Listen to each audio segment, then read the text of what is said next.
ایک دفعہ مولانا ثناء اللہ امرسری اہل حدیث علماء کے بڑے علماء میں سے گزرے ہیں، اللہ ان کی قبر پہ کروڑوں رحمتیں فرمائے۔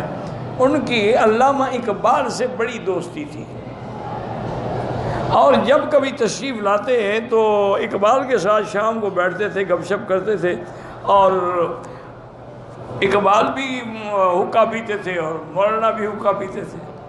بہرحال اللہ مغفرت فرمائے۔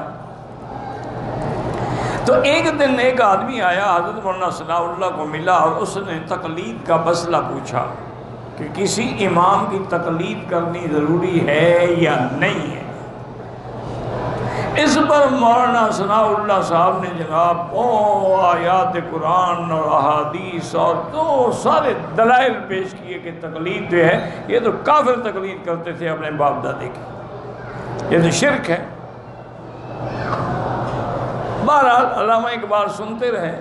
جب تقریر ختم فرمائی تو فرمان لگے کہ اقبال یہ ساری محنت میں نے تمہیں مسئلہ سمجھانے کے لیے کی ہے، یہ جاہل کیا سمجھے گا؟ تمہیں سمجھ آیا مسئلہ؟ انہوں نے کہا جی مجھے تو سمجھ آیا ہے کہ اگر تقلید نہ ہو تو چون صلاۃ بے امام، پھر کیفیت ایسی ہوگی کہ نماز تو ہو لیکن امام نہ ہو، تو کوئی رکوع میں پڑھا ہوگا، کوئی سجدے میں پڑھا ہوگا، امام کے بغیر تو نماز ہی نہیں ہوتی۔ اور اس نے کہا کہ تمہیں خدا سمجھا سکتا ہے، ہم نہیں سمجھا سکتے۔